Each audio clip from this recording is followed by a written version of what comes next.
Hello everyone, and welcome back to the channel. Today, we embark on an epic journey through the centuries, exploring one of the most fascinating and impactful chapters in world history, the Portuguese Empire.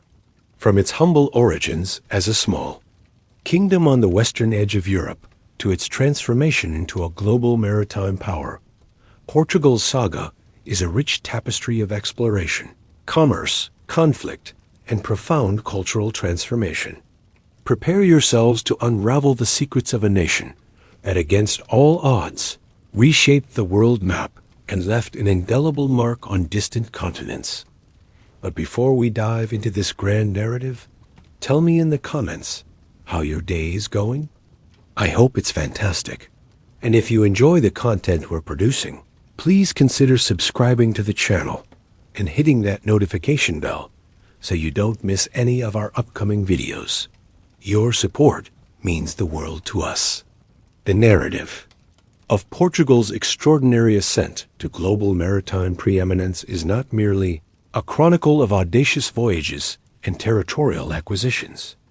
It represents a profound testament to a unique confluence of geographical imperatives, political consolidation, intellectual curiosity, and an unyielding spirit of enterprise.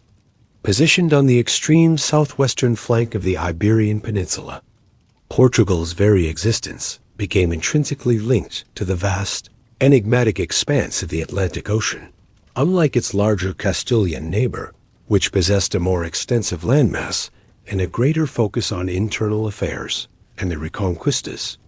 Concluding stages. Portugal, once its own territorial integrity was largely secured by the mid-13th century, found its natural expansion curtailed by the formidable presence of Castile to its east. This geographical constraint, far from being a limitation, transformed into a powerful catalyst, compelling the nascent kingdom to direct its gaze outwards, towards the boundless horizons of the sea, the foundational bedrock for this maritime.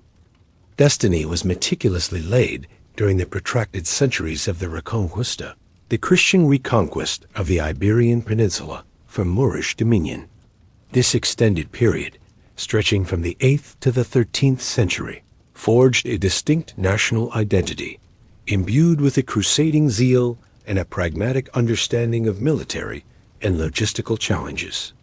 The capture of Lisbon in 1147, a truly pivotal moment, not only secured a vital deep water port, but also underscored the strategic importance of naval power. The subsequent consolidation of the kingdom under the House of Burgundy, and later the House of Aviz, provided the necessary political stability and centralized authority crucial for embarking on ambitious, long-term projects. The Battle of Aljubarrota in 1385, decisively securing Portuguese independence against Castilian claims, further solidified the nation's sovereignty and allowed it to pursue its own distinct trajectory, unburdened by immediate existential threats from its landward border. This victory was more than just a military triumph. It was a declaration of Portugal's unique path, distinct from the broader Iberian destiny, that it was within this fertile environment that the seeds of the age of discovery were sown, meticulously nurtured by a blend of economic necessity, religious fervor, and an insatiable thirst for knowledge. The established overland trade routes to the east, controlled by Italian city-states and Ottoman intermediaries, were both prohibitively costly and inherently precarious. European demand for exotic spices, precious metals, and luxury goods from Asia was burgeoning, creating a powerful economic incentive to discover a direct sea route. Simultaneously, the lingering spirit of the Crusades provided a moral and religious impetus, the desire to outflank the Islamic world, locate legendary Christian kingdoms like that of Prester John, and propagate the gospel. This dual motivation, combining spiritual zeal with material gain, proved incredibly potent. Central to this early phase of exploration was the figure of Infante d'Enrique, Prince Henry the Navigator, a scion of the Aviz dynasty. While the romanticized image of a school of Sagres as a formal institution of maritime learning is largely a later embellishment. Henry's actual contributions were no less significant. From his base in the Algarve, particularly Legaz and Sagres, he systematically sponsored and directed voyages of exploration down the West African coast from the early 15th century. His motivations were multifaceted. A genuine scientific curiosity about the unknown world, a desire to find new trade routes to circumvent the Muslim intermediaries, the pursuit of gold and enslaved people, and a fervent wish to extend Christian influence. He gathered around him a distinguished coterie of cartographers, astronomers, shipbuilders, and navigators, fostering an environment of practical experimentation and knowledge accumulation. This informal, yet highly effective, network was instrumental in refining existing navigational techniques and developing entirely new ones. His persistent patronage provided the continuous impetus required for such a long-term, high-risk undertaking. Technological innovations of this era were truly revolutionary. The most iconic was the caravel, a light, highly maneuverable sailing ship, typically featuring 2 or 3 masts and lateen, triangular sails. Its innovative design allowed it to sail much closer to the wind than previous European vessels, rendering it ideally suited for exploring uncharted coastlines and navigating unpredictable winds and currents. This represented a radical departure from the heavier, square-rigged ships of the time, which were considerably less agile. Complementing the caravel were significant advancements in navigational instruments. The astrolabe, ingeniously adapted from Arab and Greek designs, allowed mariners to determine latitude by precisely measuring the altitude of celestial bodies. The quadrant, a simpler device, served a similar purpose with greater ease of use. Magnetic compasses, though known for centuries, became more reliable and widely adopted, and the development of increasingly accurate nautical charts, often based on the empirical data meticulously brought back by returning expeditions, progressively transformed the art of navigation from an intuitive skill into a more precise science. The Portuguese also pioneered the sophisticated use of the volta do mar, return from the sea technique, a crucial understanding of Atlantic wind and current patterns that involved sailing far out into the ocean to catch favorable winds for the return journey rather than hugging the coast. This counterintuitive but highly effective method was a profound testament to their growing mastery of oceanography and meteorology. The initial voyages sponsored by Henry were tentative but persistently executed. In 1418, Joan Goncalves Zarco and Tristão Vaz Teixeira rediscovered Porto Santo, followed by Madeira in 1419. These Atlantic islands, previously known but largely uninhabited, quickly became vital staging posts for further exploration, providing essential timber, fresh water, and significant agricultural potential, particularly for sugar cultivation. The Azores were subsequently discovered and colonized in the 1430s and 1440s, extending Portugal's reach further into the Atlantic. These early successes provided invaluable experience in long-distance navigation, logistics, and the practicalities of colonization. The expeditions then pushed further south along the African coast. Guillen's rounded Cape Magé d'Or in 1434, a formidable psychological barrier previously believed to be impassable due to treacherous currents and mythical dangers. This monumental breakthrough opened the way to the rich trading grounds of West Africa. Subsequent voyages reached the Senegal River, the Gambia River, and the Cape Verde Islands, establishing direct contact with various African kingdoms and initiating a lucrative trade in gold, ivory, and tragically enslaved people. The establishment of trading factories, or faitorias, along the coast, such as Arguim, marked the beginning of a systematic approach to overseas commerce and territorial control, laying the groundwork for a vast commercial network. The economic motivations driving these expeditions were paramount. The gold of West Africa, particularly from the trans-Saharan trade routes, was an incredibly powerful magnet. By establishing direct sea access, Portugal aimed to bypass the North African intermediaries and tap directly into these riches, thereby enriching the crown and its merchants. The burgeoning slave trade, initially a secondary objective, quickly became a significant source of revenue, providing labor for the nascent sugar plantations on the Atlantic islands and later in Brazil, a dark chapter in this period of expansion. The prospect of reaching the fabled spice markets of the East, however, remained the ultimate prize, promising immense wealth and a decisive strategic advantage over European rivals, particularly the Venetians and Genoese, who dominated the Mediterranean. Trade.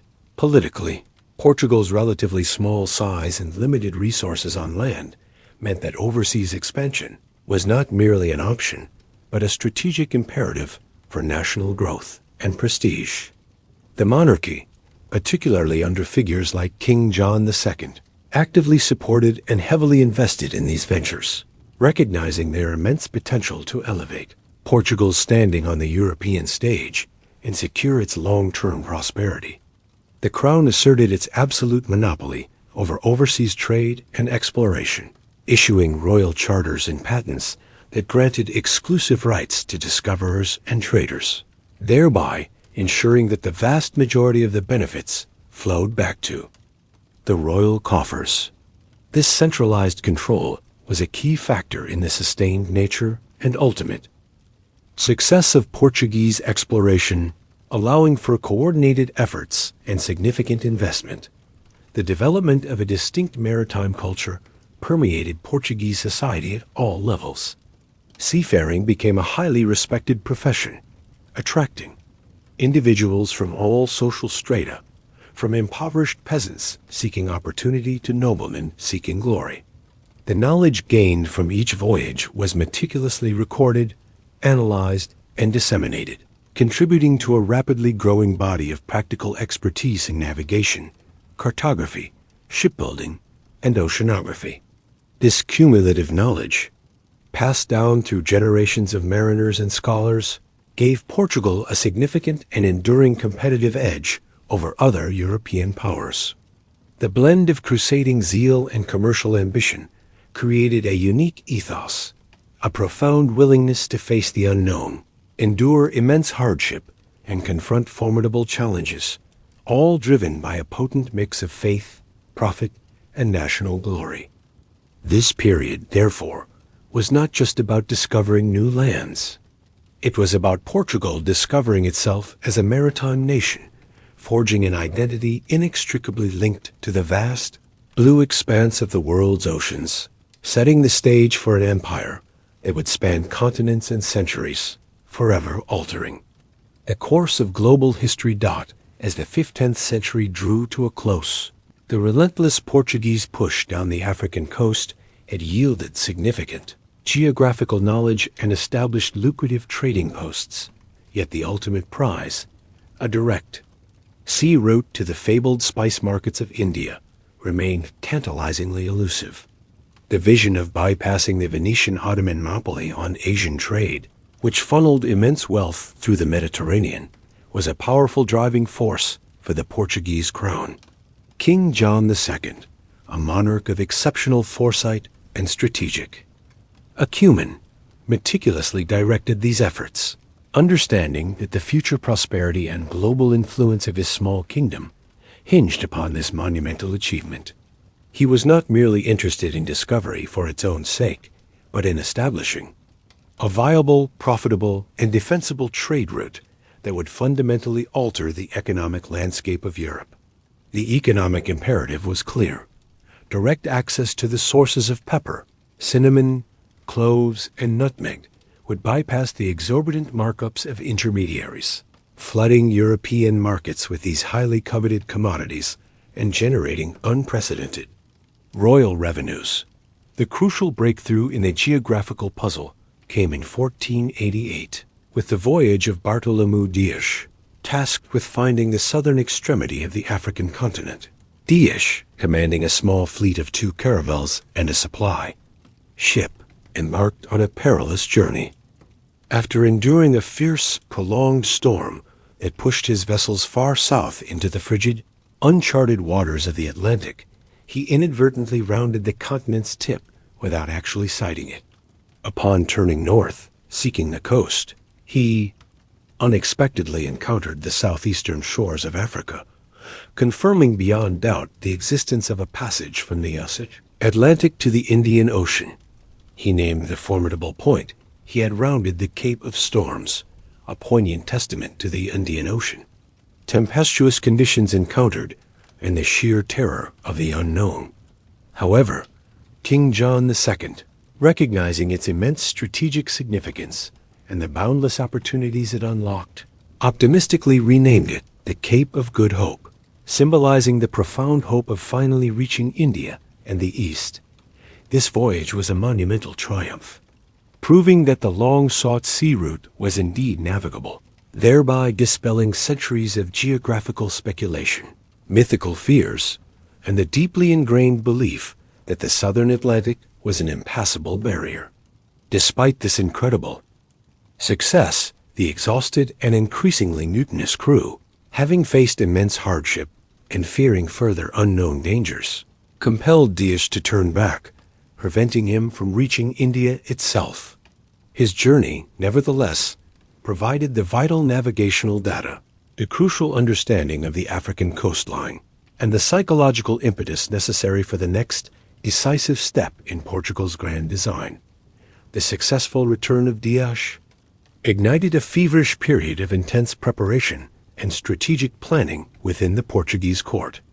King John II, and later his successor Manuel I, known as the Fortunate, invested heavily in shipbuilding, refining existing vessel designs, and developing new ones capable of long-distance ocean voyages. They also poured resources into cartography, meticulously updating maps with the latest discoveries, and into the rigorous training of mariners, navigators, and pilots, creating a cadre of highly skilled professionals. The diplomatic landscape was also carefully managed. The Treaty of Tordesillas in 1494, negotiated under papal arbitration, divided the newly discovered lands outside Europe between Portugal and Castile along a meridian 370 leagues west of the Cape Verde Islands. This landmark agreement further underscored the global ambitions of these Iberian powers and provided a legal framework for Portuguese claims in the East, even before the route was fully established. This diplomatic triumph effectively granted Portugal exclusive rights to the eastern route around Africa, while Spain focused its exploratory and colonial efforts on the Americas, thus minimizing direct conflict between the two burgeoning maritime powers in the initial stages of their global expansion.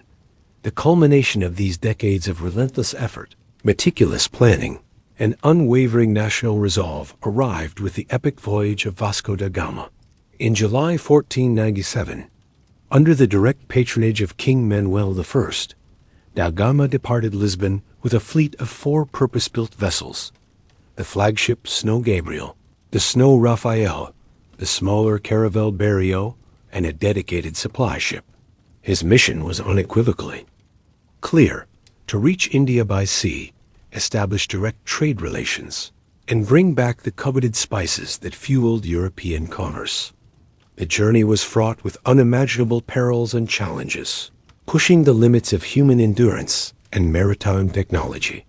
After successfully rounding the Cape of Good Hope, da Gama's fleet navigated the treacherous and largely uncharted waters of the East African coast, encountering a sophisticated network of established Arab and Swahili trading cities, including Mozambique, Mombasa, and Malindi.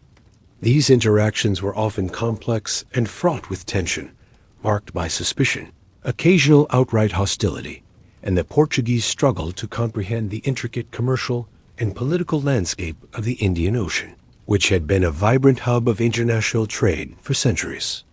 They faced unfamiliar currents, unpredictable monsoon winds, devastating diseases like scurvy that decimated their crews, and the sheer psychological strain of months at sea in completely uncharted waters, far from any known European support. Finally, in May 1498, after an arduous 11-month voyage that covered thousands of miles, Vasco da Gama's fleet dropped anchor in Calicut, on the southwestern Malabar coast of India. This momentous event marked a watershed in global history, directly connecting Europe to Asia by sea for the very first time, bypassing the traditional overland routes and their intermediaries. The initial reception in Calicut, a major spice trading hub and a cosmopolitan port city, was mixed. The local ruler, the Zamorin, was initially welcoming, but the Portuguese gifts, intended as diplomatic offerings, were deemed paltry and unimpressive compared to the lavish presents and sophisticated goods exchanged by the established Arab merchants. Furthermore, the European goods brought by da Gama were not highly valued in the sophisticated Indian markets. More significantly, the powerful and well-entrenched Muslim trading communities, who had long dominated the Indian Ocean trade, immediately recognized the existential threat posed by these new European arrivals. They viewed the Portuguese as aggressive interlopers, intent on disrupting their lucrative networks and challenging their commercial supremacy. Da Gama's attempts to secure favorable trade terms were largely unsuccessful, and he departed with only a small, albeit valuable, cargo of spices, having faced considerable hostility and even an attempt on his life. The return journey proved to be even more brutal and devastating than the outward voyage. The fleet was caught in the doldrums of the Indian Ocean, experiencing prolonged periods of windless calm that stretched the journey for months. Scurvy, the scourge of long-distance seafaring, ravaged the crews with merciless efficiency, leading to immense loss of life. Only 2 of the original 4 ships, the Snow Gabriel and the Berrio, eventually made it back to Lisbon in 1499, with less than half of the original crew surviving the harrowing ordeal. Despite the heavy human cost and the modest initial cargo, the success of da Gama's voyage was undeniable and its implications revolutionary. He had definitively proven the viability of the sea route to India, opening up direct access to the East's immense riches and forever altering the dynamics of global trade. The implications of da Gama's achievement were immediate and profound, reverberating across continents. Portugal now possessed the key to immense wealth, but it quickly became clear that this wealth would not be acquired through peaceful trade alone. The Indian Ocean was not an empty commercial vacuum awaiting European exploitation. It was a vibrant, competitive, and often militarized trading zone with established powers and sophisticated commercial networks.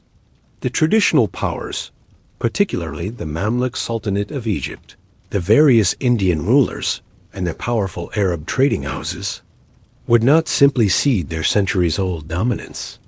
This stark realization led to a fundamental and aggressive shift in Portuguese strategy, from mere exploration and tentative trade to the establishment of a permanent, militarized presence designed to control the vital spice routes by force. This marked the transition from discovery to empire-building. This new, aggressive phase was spearheaded by the creation of the Estado de India, or the State of India, a vast and ambitious network of fortified trading posts, strategically located naval bases, and formidable strongholds stretching from the East African coast across the Arabian Sea and deep into Southeast Asia. Its primary purpose was multifaceted: to secure and monopolize the immensely lucrative spice trade, to project Portuguese power and influence across the Indian Ocean basin, and, to a lesser extent, to spread Christianity. The first Viceroy of India, Francisco de Almeida, appointed in 1505, pursued a strategy focused almost entirely on naval supremacy.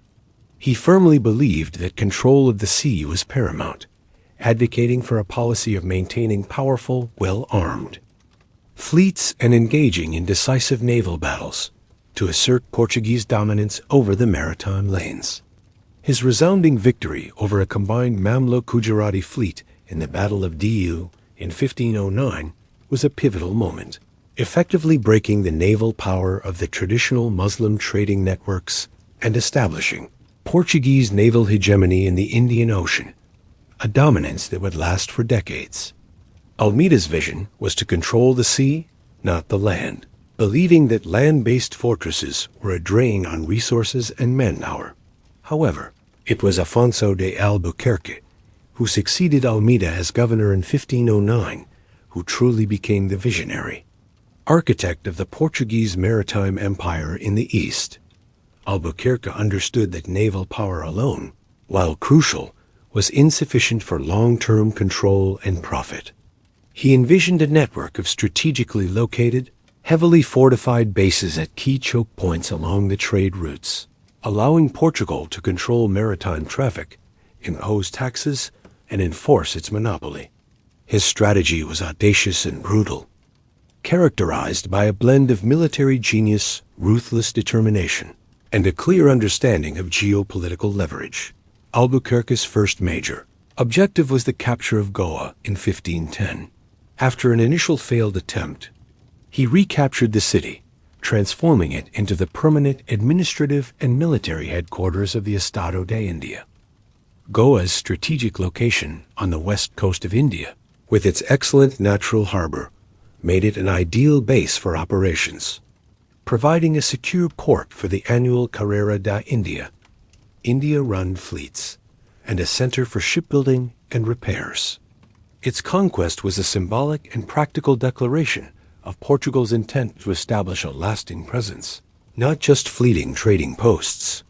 Goa became a vibrant, if often violent, cosmopolitan city, a melting pot of cultures, and the heart of Portuguese power in Asia. Following Goa, Albuquerque turned his attention to Malacca in 1511. The conquest of Malacca, a bustling entrepot at the narrowest point of the Strait of Malacca, was arguably his most significant achievement. This strait was the vital gateway connecting the Indian Ocean to the lucrative Spice Islands, the Moluccas, China, and Japan. By controlling Malacca, Portugal gained unprecedented access to the sources of cloves, nutmeg, and mace, and positioned itself to dominate trade with the Far East. The capture was a brutal affair, but its strategic value is immense, allowing Portugal to impose tolls and control the flow of goods, effectively diverting the spice trade from its traditional routes through the Middle East. Albuquerque's strategic vision extended further, encompassing the control of the Persian Gulf and the Red Sea. He launched expeditions to Ormuz, a key island, fortress at the mouth of the Persian Gulf, capturing it in 1507 and solidifying Portuguese control in 1515. This gave Portugal a choke point on trade flowing from Persia and Mesopotamia. Although he failed to capture Aden at the mouth of the Red Sea, his efforts demonstrated a clear understanding of the need to control all major maritime arteries leading to the Indian Ocean. He also dispatched diplomatic embassies to distant lands, including Ethiopia, seeking to forge alliances with Christian rulers against the common Muslim foe, and to Persia, aiming to secure trade agreements and intelligence. Albuquerque's relentless campaigns and strategic conquests effectively created a network of fortified cities and naval bases that formed the backbone of the Estado de India, transforming Portugal from a mere trading presence into a formidable maritime empire. The structure and administration of the Estado de India were designed to manage this vast and dispersed empire. At its apex was the viceroy or governor, appointed by the Portuguese crown, holding immense civil and military authority. Beneath him was a complex bureaucracy, including the Vidor de Fazenda, chief financial officer, responsible for managing royal revenues and various councils and tribunals.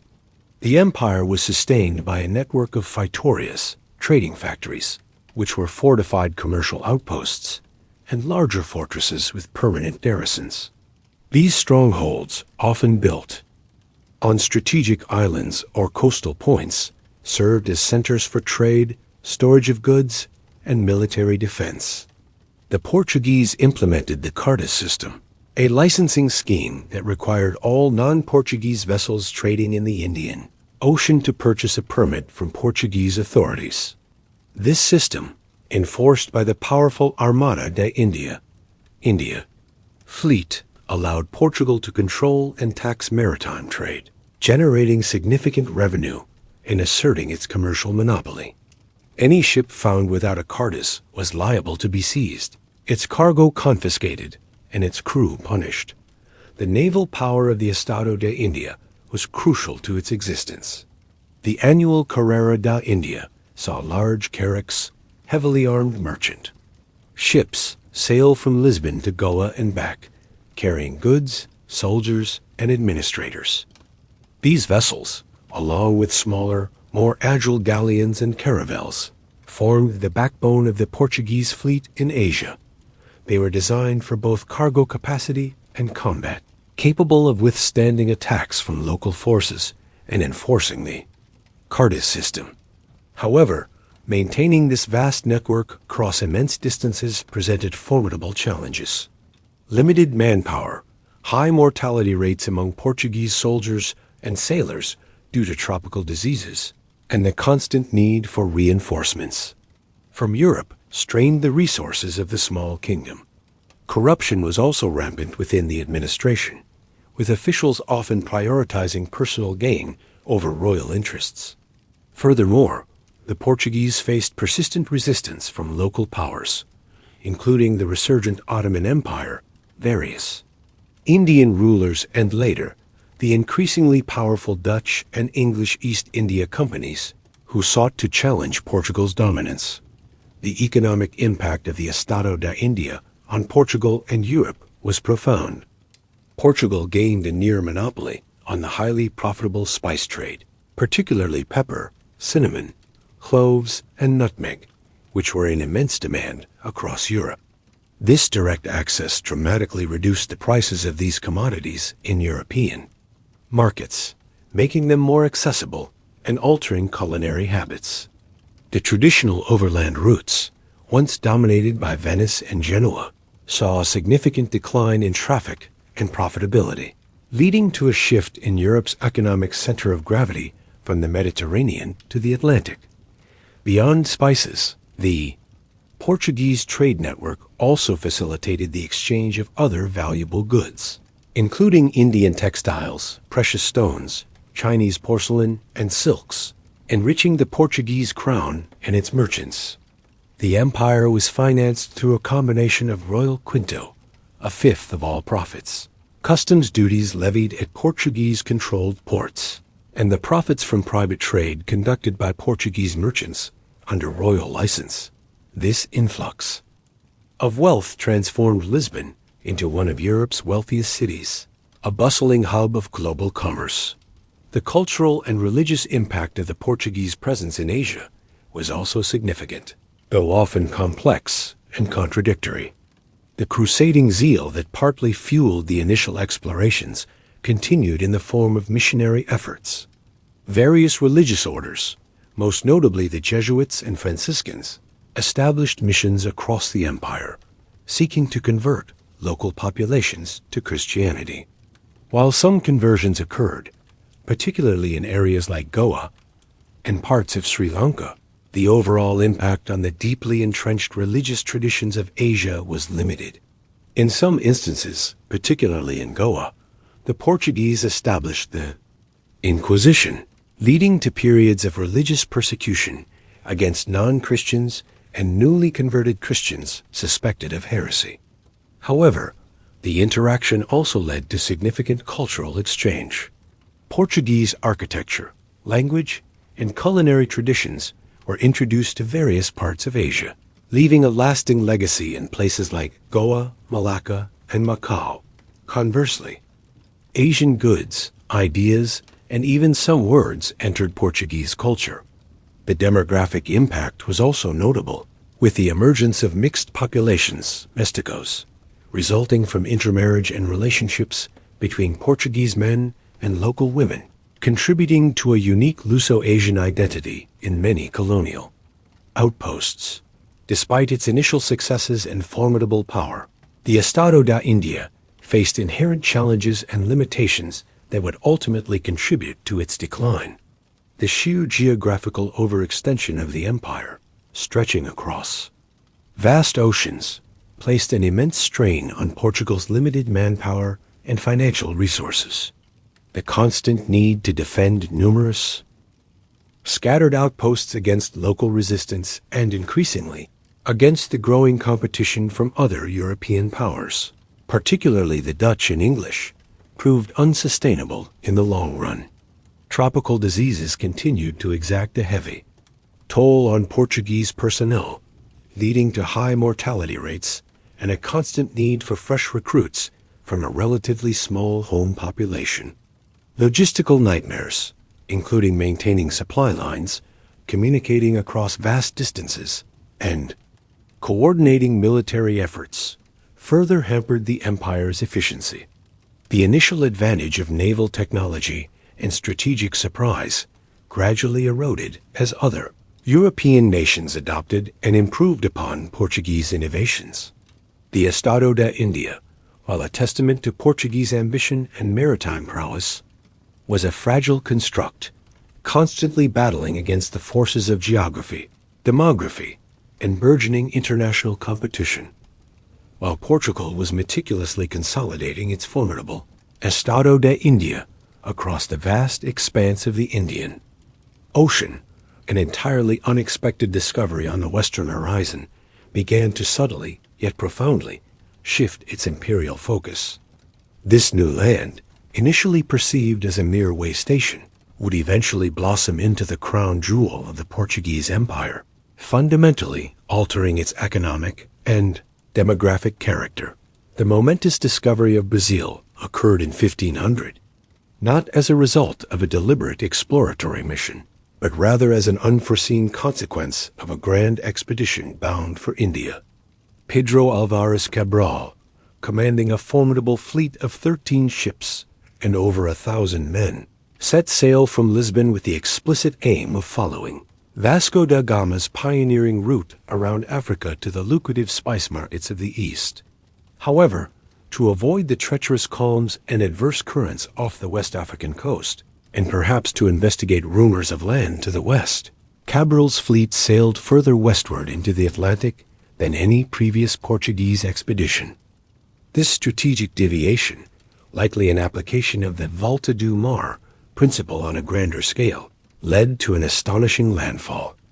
On April 22, 1500, the Portuguese sighted a verdant, unfamiliar coastline, which they initially named Ilha de Vera Cruz, or Island of the True Cross, later changing it to Terra de Santa Cruz, Land of the Holy Cross, before settling on Brazil. Due to the abundance of pau-brasil, or brazelwood, a valuable source of red dye, the initial assessment of this newly encountered territory was one of cautious optimism, but without the immediate allure of gold, silver, or the coveted spices that drove the Asian ventures. The first encounters with the indigenous populations, who were numerous and diverse, were generally peaceful, marked by curiosity and a degree of mutual wonder. Cabral dispatched a ship back to Portugal to report the discovery, carrying samples of brazelwood and accounts of the land's natural beauty and its inhabitants. For the first 3 decades following its discovery, Brazil remained largely a secondary concern for the Portuguese crown. The immense capital, manpower, and strategic attention of Lisbon were overwhelmingly directed towards securing and exploiting the immensely profitable spice trade in Asia, which promised immediate and spectacular returns. Brazelwood extraction, primarily carried out by private contractors under royal license, was the main economic activity, with small, temporary trading posts established along the coast to facilitate the logging and shipment of this valuable timber back to Europe. These early years were characterized by a relatively light Portuguese presence, focused on resource extraction rather than extensive settlement. However, by the 1530s, a confluence of factors began to compel a significant shift in Portuguese imperial policy towards Brazil. The profitability of the Asian spice trade, while still substantial, was starting to face increasing competition and logistical challenges. More critically, the growing incursions by French privateers and traders, who were actively engaged in illicit brazowood extraction and establishing their own informal settlements along the Brazilian coast, posed a direct threat to Portuguese sovereignty over the vast territory. Furthermore, the spectacular discovery of vast silver deposits in Spanish America, particularly in Potosi, ignited hopes within the Portuguese court that similar mineral riches might lie hidden within Brazil's interior. These combined pressures spurred King John III to initiate a more systematic and robust colonization effort. In 1530, Martim Afonso de Souza led the first major Portuguese expedition specifically tasked with colonizing Brazil. His mission was multifaceted: to patrol the coast, expel French interlopers, explore the interior, and establish permanent settlements. He founded São Vicente in 1532, near present-day Santos, marking the first enduring Portuguese town in Brazil. This expedition laid the groundwork for a more ambitious, albeit decentralized, colonization strategy, the captaincy system, or capitanias hereditarias. Introduced in 1534, this system divided the vast Brazilian coastline into 15 immense hereditary land grants stretching inland to the Tordesillas line. These grants were bestowed upon donatarios, or proprietors, typically members of the minor nobility or wealthy merchants, who were granted extensive rights and obligations. They were responsible for administering justice, collecting taxes, promoting settlement, defending their territories against indigenous resistance and foreign incursions, and developing the land at their own expense. The primary purpose of this system was to decentralize the financial burden of colonization from the crown, leveraging private capital and initiative to secure and develop the territory. Despite the ambitious intent, the captaincy system proved largely unsuccessful. The sheer vastness of the territories, the formidable challenges of indigenous resistance, the lack of sufficient capital among many donatarios, and the harsh realities of the tropical environment led to the failure of most captaincies. Only two, Pernambuco and São Vicente, managed to achieve a degree of sustained success, largely due to their early focus on sugar cultivation. The Crown soon recognized the limitations of this decentralized approach, and in 1549 moved to centralize governance. Tom de Sousa was appointed as the first Governor-General of Brazil, establishing the colonial capital in Salvador, Bahia. This marked a pivotal moment as the Crown assumed a direct administrative control, aiming to strengthen defense, promote more coherent economic development, and ensure royal authority across the burgeoning colony. The Governor-General was supported by a centralized bureaucracy, including a Chief Justice and a Chief Financial Officer, providing a more unified and effective administration. A crucial element of this centralized colonial project was the arrival of the Society of Jesus, the Jesuits.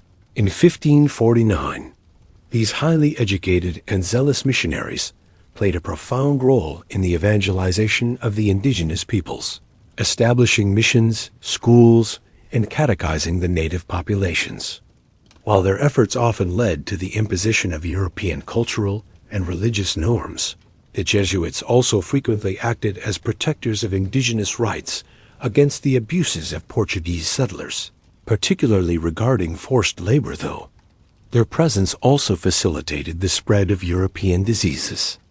Their educational institutions, such as the Collegio da Bahia, became centers of learning and cultural transmission, shaping the intellectual landscape of early colonial Brazil, the true economic engine that would transform Brazil into a highly valuable colony was the cultivation of sugarcane and the subsequent production of sugar. Brazil possessed ideal conditions for sugar cultivation: a tropical climate, abundant rainfall, and particularly fertile soil, known as nasape in the northeastern coastal regions.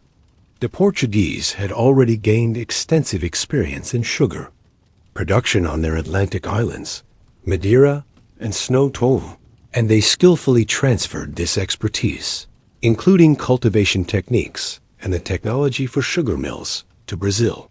The demand for sugar in Europe was rapidly increasing, making it an incredibly lucrative commodity. However, the labor-intensive nature of sugar cultivation and processing quickly led to a critical demand for a large, exploitable workforce. Initial attempts to utilize indigenous labor proved largely unsustainable. Indigenous populations, unfamiliar with European agricultural methods, often resisted forced labor, possessed deep knowledge of the vast interior for escape, and most tragically, were highly susceptible to European diseases, which decimated their numbers. This demographic catastrophe, combined with the economic imperative for a stable and abundant labor supply, led to the systematic and brutal expansion of the transatlantic slave trade. From the mid-16th century onwards, millions of enslaved Africans were forcibly transported across the Atlantic to Brazil, enduring the horrific conditions of the Middle Passage. Brazil became the largest recipient of enslaved Africans in the Americas, with the sugar plantations, known as enganos, becoming the primary destination for this forced labor. The engano was more than just a sugar mill. It was a complex, self-sufficient, industrial enterprise and the central unit of economic and social life in colonial Brazil. It comprised the sugarcane fields, the mill itself, where cane was crushed, the boiling house, where juice was processed into sugar, and the living quarters for the master, his family, and the vast enslaved population. The conditions for enslaved people on these plantations were extraordinarily harsh, characterized by relentless labor, brutal discipline, inadequate food, and rampant disease, leading to appallingly high mortality rates. This constant demand for new enslaved people fueled a continuous and devastating flow of human beings from various regions of Africa, profoundly shaping the demographic, cultural, and social fabric of Brazil. The dominance of sugar cultivation in the Northeast, particularly in the captaincies of Bahia and Pernambuco, created immense wealth for the Portuguese crown and a powerful planter aristocracy, but at an unimaginable human cost. The social structure of colonial Brazil was rigidly hierarchical and deeply stratified along racial lines. At the apex were the white Portuguese elites, comprising landowners, wealthy merchants, and colonial officials who held the vast majority of political and economic power. Below them were various mixed-race populations, mesticos, who occupied intermediate positions, often as artisans, small farmers, or overseers.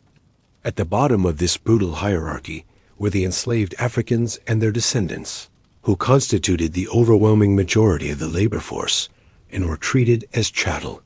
Indigenous peoples, though often marginalized and decimated, continued to exist on the fringes of colonial society, sometimes integrated into missions or living in independent communities in the interior. Urban centers like Salvador, Recife, and later Rio de Janeiro grew as administrative, commercial, and port hubs, reflecting the colony's increasing importance. By the 17th century, Brazil had transitioned from a secondary outpost to the most valuable colony in the Portuguese Empire.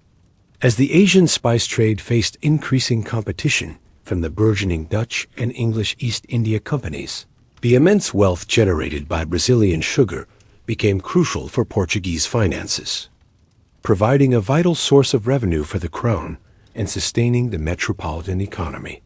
Brazil's vast territory in the Americas also held significant strategic importance, serving as a counterweight to Spanish influence on the continent and providing a secure base for Portuguese operations in the South Atlantic.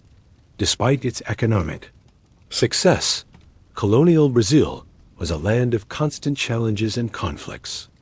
Indigenous resistance persisted throughout the colonial period, manifesting in frontier conflicts, raids on settlements, and the formation of independent communities known as quilombos, such as the famous Palmares, which served as havens for runaway enslaved people.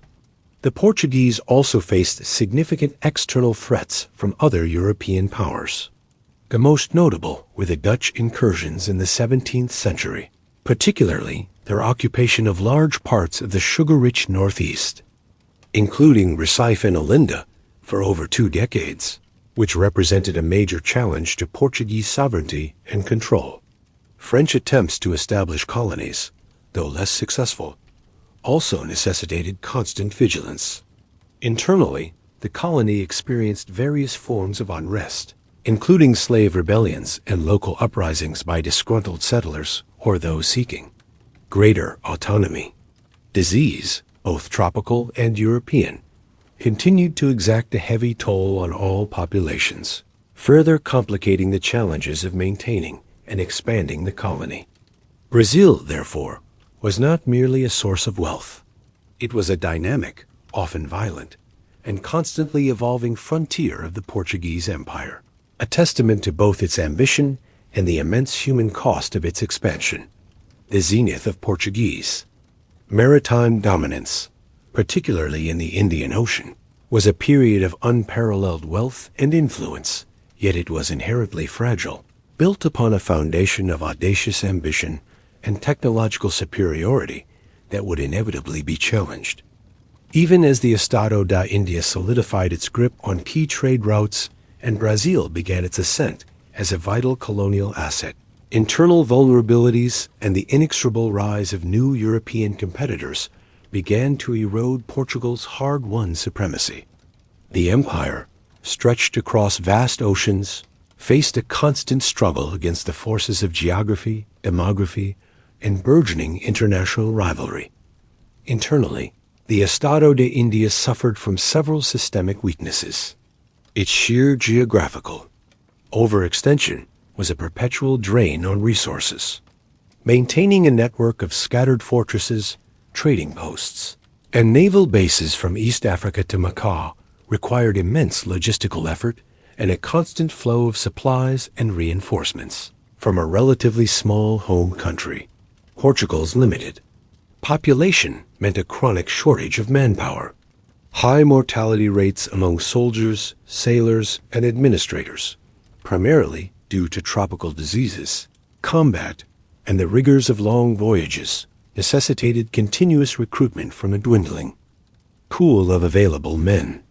This demographic strain meant that garrisons were often under strength, and the quality of personnel could vary significantly. Furthermore, the vast distances and slow communication fostered an environment ripe for corruption and inefficiency. Colonial officials, often far from Lisbon's direct oversight, frequently prioritized personal enrichment through illicit trade and embezzlement over the crown's interests, diverting vital revenues and undermining the empire's economic integrity. Despite the centralized authority of the viceroy, the practical realities of governing such a dispersed entity led to a degree of fragmentation and a lack of cohesive strategic execution. Moreover, the Portuguese faced persistent and often fierce resistance from local powers across Asia, including various Indian rulers, the resurgent Ottoman Empire, and established Arab trading communities, who continuously sought to challenge Portuguese control and disrupt their monopolies. These ongoing conflicts, though often localized, cumulatively drained Portuguese resources and manpower. The most significant threat to Portuguese hegemony, however, emerged from the burgeoning maritime powers of Northern Europe, the Dutch, the English, and later the French. These nations, initially focused on internal development and Atlantic trade, began to cast their eyes eastward, driven by the same desire for direct access to Asian riches that had propelled Portugal. The Dutch, in particular, proved to be the most formidable adversaries. Their rise as a global maritime and commercial power in the late 16th and early 17th centuries was meteoric. A formation of the Dutch East India Company, VOC, in 1602 marked a revolutionary shift in colonial enterprise. Unlike Portugal's crown-controlled, state-run imperial system, the VOC was a joint stock company, pooling vast amounts of private capital, allowing for unprecedented investment in large, well-armed fleets and extensive trading infrastructure. It operated with a ruthless efficiency, a strong commercial focus, and a decentralized decision-making process that often outmaneuvered the more bureaucratic Portuguese administration. The English East India Company, EIC, founded in 1600, followed a similar model, albeit initially on a smaller scale. These new rivals adopted and improved upon Portuguese innovations in shipbuilding, navigation, and cartography, quickly eroding Portugal's technological advantage. Their larger ships, superior financial backing, and more efficient organizational structures allowed them to challenge Portuguese control directly, not just through trade, but through military force. The vulnerability of the Portuguese Empire was dramatically exacerbated by a pivotal event in European history, the Iberian Union. In 1578, the young and ambitious King Sebastian of Portugal tragically perished, along with much of the Portuguese nobility, in the disastrous Battle of Alcácer. Quiber in Morocco, a crusading expedition gone horribly wrong. His elderly great-uncle, Cardinal King Henry, succeeded him but died without an heir in 1580, plunging Portugal into a profound succession crisis. Philip II of Spain, a powerful and ambitious monarch, asserted his claim to the Portuguese throne, leveraging dynastic ties and military might. Despite some Portuguese resistance, Philip's forces, led by the Duke of Alba, swiftly invaded Portugal, and by 1580, Philip II was crowned King of Portugal, uniting the two Iberian crowns under a single monarch. This union, which lasted for 60 years until 1640, effectively transformed Portugal into a junior partner within the vast Spanish Habsburg monarchy. The consequences of the Iberian Union for the Portuguese Empire were catastrophic. While Philip II initially promised to respect Portuguese laws, customs, and imperial autonomy, the reality was far different. Portugal's extensive global empire, once a source of envy, now became a direct target for Spain's numerous enemies, particularly the Dutch and the English, who were already engaged in protracted wars with Spain. Portuguese trading posts, fortresses, and colonies, previously neutral or less directly involved in broader European conflicts, were now attacked, as if they were Spanish possessions. Lisbon's foreign policy was subsumed by Madrid's, and Portuguese resources, including ships, soldiers, and revenues, were increasingly diverted to support Spanish wars in Europe and beyond, rather than defending Portugal's own imperial interests. Impact was most acutely felt in Asia. The Dutch, driven by commercial ambition and a desire to cripple their Spanish overlords, and by extension, the Portuguese, systematically targeted Portuguese strongholds. They captured Malacca in 1641, a vital choke point for the spice trade after a prolonged siege. Ceylon, modern-day Sri Lanka, a crucial source of cinnamon, gradually fell under Dutch control throughout the mid-17th century. Portuguese influence in the lucrative Spice Islands, the Moluccas, was almost entirely eradicated, with the Dutch establishing their own monopoly, while some key strongholds like Goa, Macau, and Timor managed to resist. The overall Portuguese presence in Asia was severely diminished, reduced to a few isolated outposts. The once dominant Carrera da India became increasingly perilous and less profitable, facing constant harassment from Dutch and English privateers and naval squadrons. The economic consequences were dire. The decline in the Asian spice trade, coupled with the increased costs of defending a vulnerable empire, severely strained Portuguese finances. The disruption of traditional trade routes and the loss of key commercial centers meant a significant reduction in royal revenues and merchant profits. Portugal, once the wealthiest nation in Europe, due to its direct access to Asian goods, saw its economic standing diminish as the Dutch and English rose to commercial prominence. The Iberian Union also had a profound impact on Brazil. As the Asian empire crumbled under the onslaught of European rivals, Brazil's importance to the Portuguese crown grew exponentially. It became the primary colonial asset, a refuge for Portuguese power and wealth in the Americas. However, Brazil was not immune to the conflicts of the Union.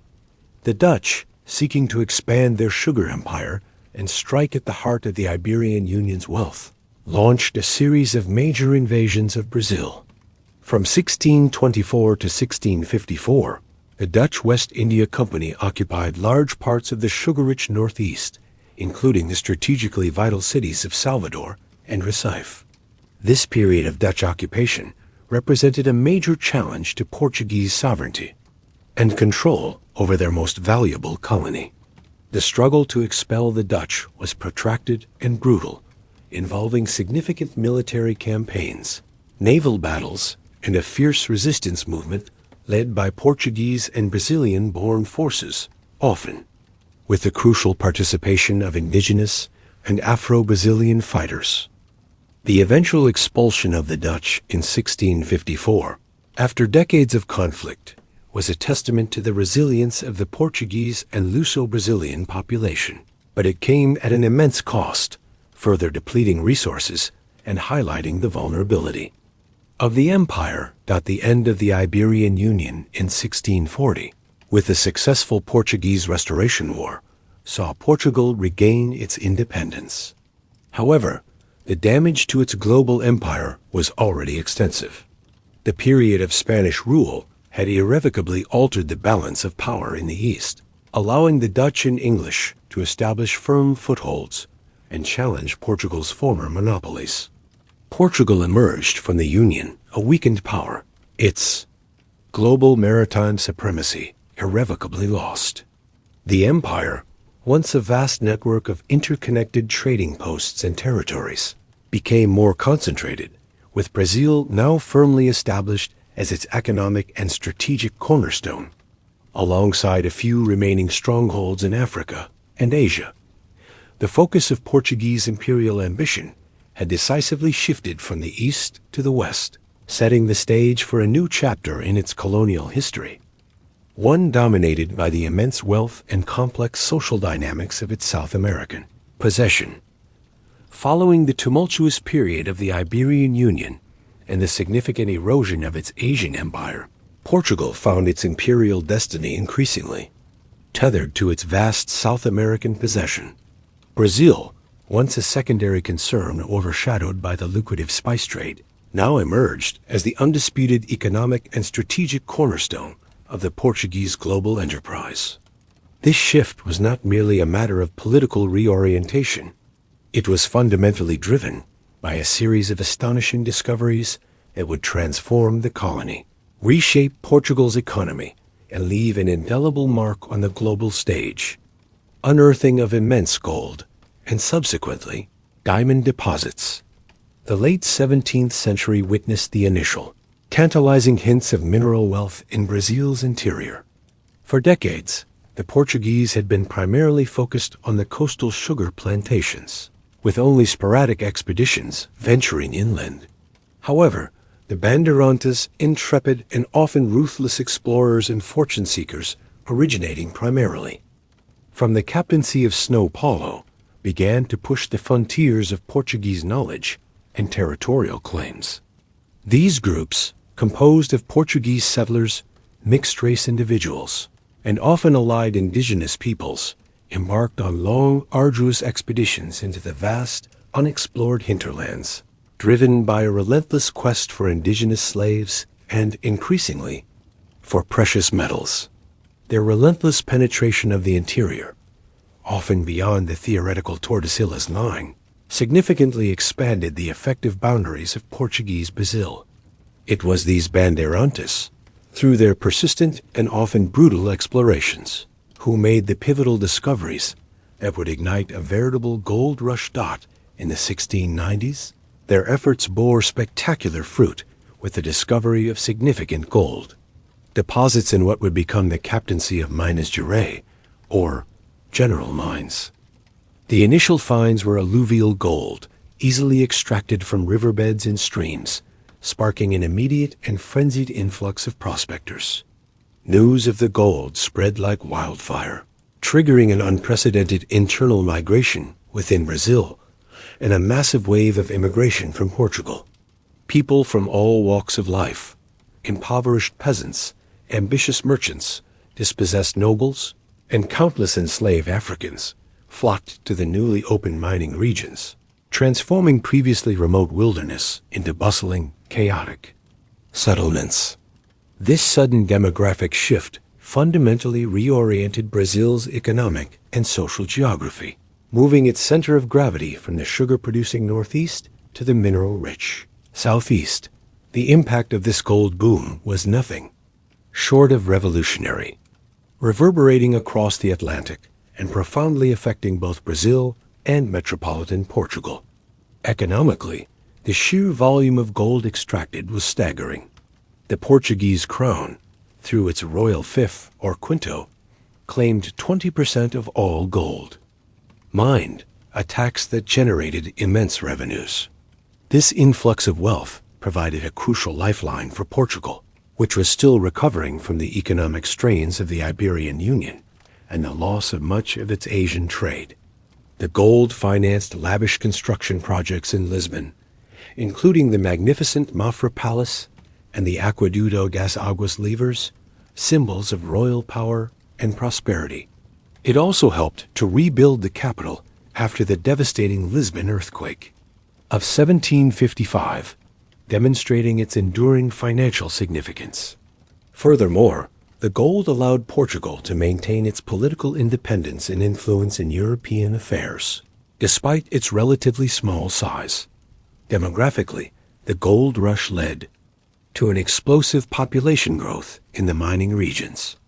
New towns sprang up almost overnight, such as Ouro Preto, Black Gold, Mariana, Sabara, and later Diamantina, characterized by their steep, winding streets and distinctive Baroque architecture. The demand for labor in the mines was insatiable, far outstripping the capacity of free workers. This led to a dramatic and tragic escalation of the transatlantic slave trade. Millions more enslaved Africans were forcibly transported to Brazil, specifically destined for the brutal conditions of the gold and diamond mines. The work was arduous and dangerous, involving digging, panning, and processing ore under the constant threat of collapse, disease, and brutal overseers. Mortality rates among the enslaved population in the mining regions were exceptionally high, necessitating a continuous replenishment of forced labor, which further entrenched the institution of slavery in Brazilian society and profoundly shaped its racial and cultural composition. Socially, the gold boom created a new, dynamic, and often volatile society in Minas Gerais. While the planter aristocracy of the Northeast remained powerful, the mining regions saw the rise of a new elite. Wealthy mine owners, powerful merchants, and royal officials who amassed fortunes from the mineral wealth. This new wealth also fostered a more complex social stratification, with a growing number of free people of color, artisans, and small traders. Though the vast majority of the population remained enslaved, the urban centers of Minas Gerais became vibrant, if often lawless, hubs of commerce, culture, and social interaction, attracting people from diverse backgrounds. Politically and administratively, the crown moved swiftly to assert strict control over the mining regions. The captaincy of Minas Gerais was created in 1720 with its own governor and a centralized administration designed to regulate mining activities, collect taxes, and maintain order. The Intendencia das Minas, mining intendancy, was established to oversee all aspects of gold extraction, from registration of claims to the collection of the quinto. Royal decrees and regulations were constantly issued to prevent smuggling and ensure the crown received its due share. This increased royal oversight marked a significant shift towards a more centralized and interventionist colonial administration in Brazil, reflecting the immense value of its mineral resources. Conflicts over mining rights, land disputes, and the enforcement of royal monopolies were common, leading to periods of unrest and rebellion, such as the Guerra dos Emboabas, War of the Outsiders, in the early 18th century, a conflict between Paulista Bandeirantes and newly arrived Portuguese and other Brazilians over control of the gold fields, the discovery of diamonds in the early 18th century, particularly in the region around what would become Diamantina in the 1720s, added another layer of immense wealth to the Brazilian economy. The crown quickly established a royal monopoly over diamond extraction, creating the Distrito Diamantino, Diamond District, and imposing even stricter controls than those. For gold, diamond mining was often carried out under direct royal administration or through highly regulated contracts, with severe penalties for illicit mining or smuggling. This royal monopoly allowed Portugal to control the global supply of diamonds, significantly impacting the international gem market and further enriching the crown. The immense wealth generated by gold and diamonds also fueled an extraordinary artistic and architectural flourishing in Brazil, particularly in Minas Gerais.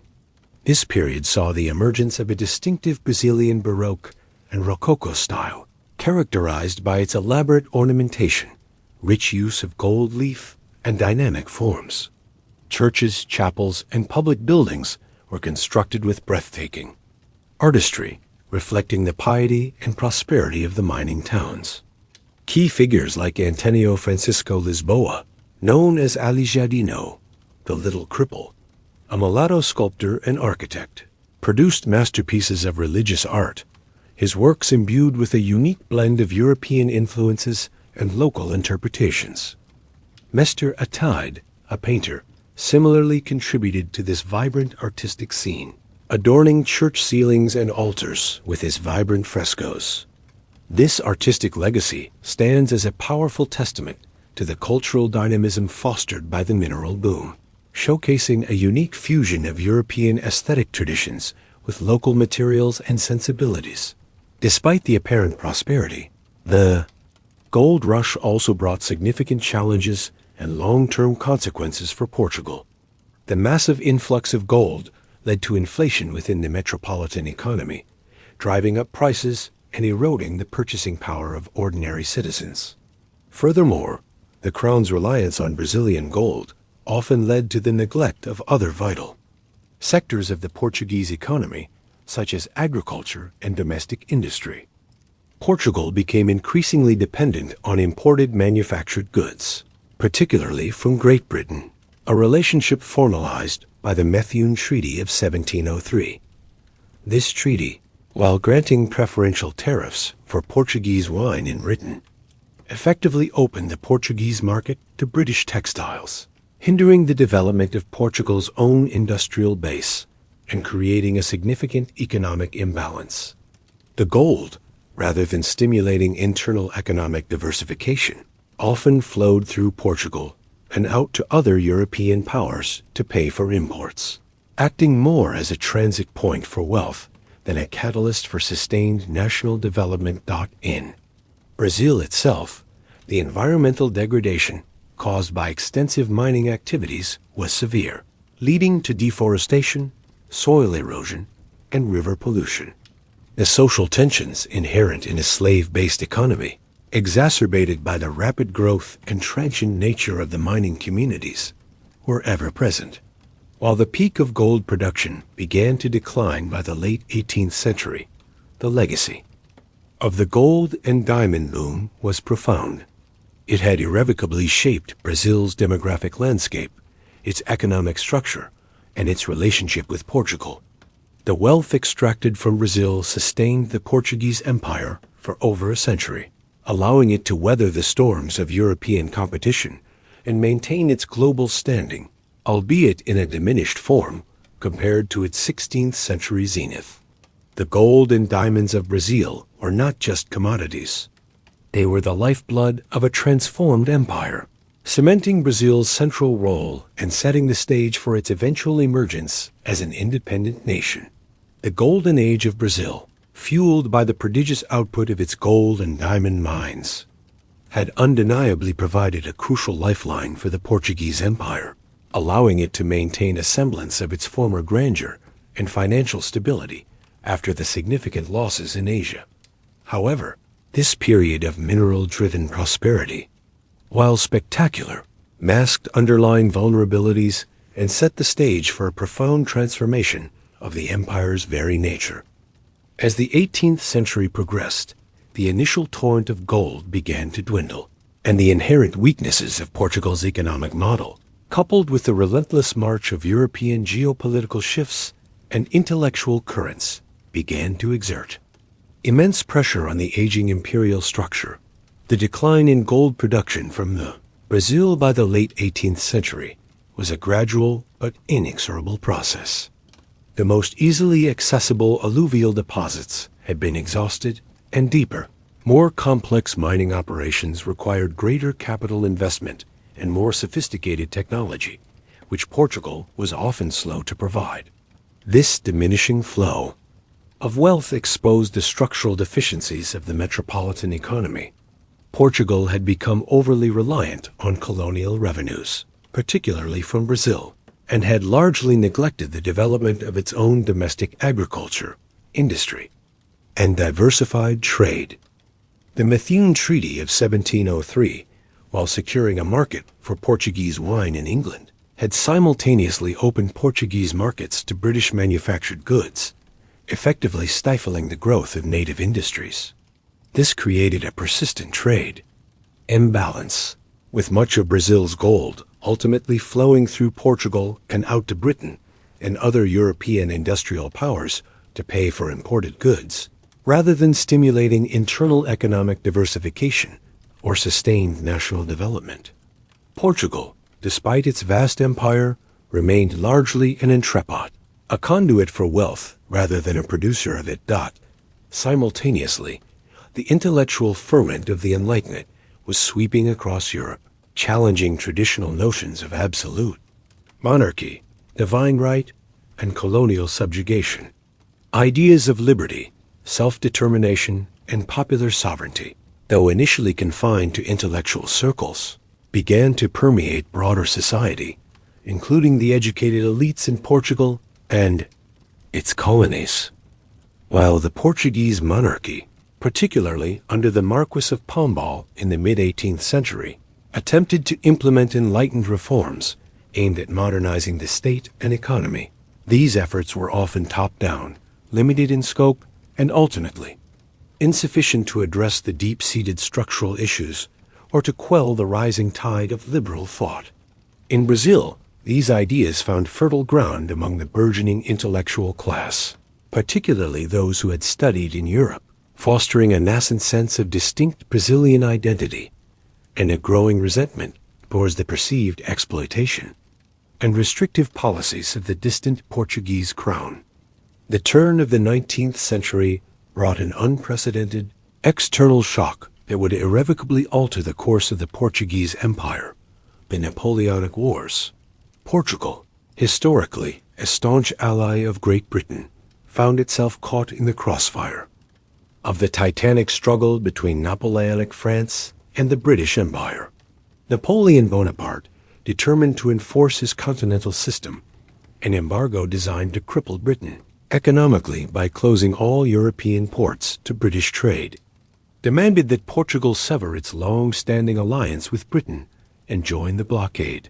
The Portuguese royal family, led by Prince Regent John, who would later become King John VI, faced an impossible dilemma: defy Napoleon and risk invasion, or betray their oldest ally, Britain, and face the wrath of the dominant naval power. Ultimately, the decision was made to maintain the British alliance, a choice that triggered a series of devastating French invasions of Portugal. In 1807, General Junot's French forces marched into Lisbon, encountering little organized resistance as the Portuguese army was largely unprepared. However, before the French occupation could be fully consolidated, A truly extraordinary event unfolded.